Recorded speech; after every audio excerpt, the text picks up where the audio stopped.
প্রকৃতিতে শুষ্কতার আভাস, অনেক বেশি শুষ্ক আবহাওয়া।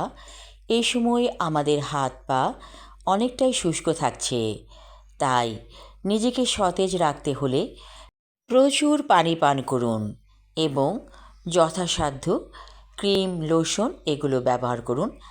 আরেকটা পদ্ধতি আছে গ্লিসারিনের সাথে একটু পানি মিশিয়ে আপনি যদি হাতে পায়ে ব্যবহার করেন তাহলে ত্বক অনেকটাই ভালো থাকবে। তবে ভুল করে হলেও গ্লিসারিন মুখে মেখে রোদে যাবেন না, তাহলে ত্বক পুড়ে যাবে। দরকার হয় রাতে আপনি ফেসে ব্যবহার করতে পারেন। এখন অনেক ধুলো, খুবই ধুলো উড়ছে, তাই সচেতন থাকুন। এই ধুলা থেকে কিন্তু হাঁচি এবং কাশি হয়ে থাকে। অনেকের কিন্তু ডাস্ট অ্যালার্জি আছে, তারা মাস্ক ব্যবহার করুন, কারণ ডাস্ট অ্যালার্জি অনেক মারাত্মক, আপনাকে খুবই পেইন দিবে।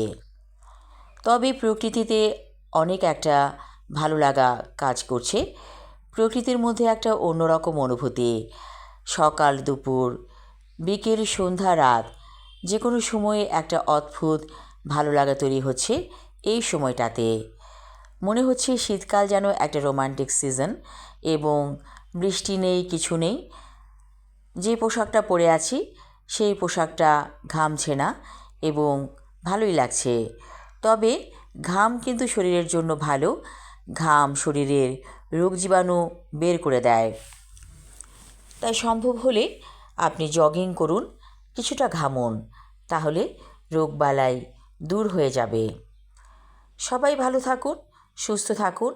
আর একটা কথা, যারা ডায়াবেটিক পেশেন্ট তারা নিজের শরীরের যত্ন নিন এবং বিশেষ করে পা পরিষ্কার করে সেখানে লোশন মাখুন, কারণ ডায়াবেটিস রোগীদের পায়ের যত্ন নেওয়া আবশ্যক।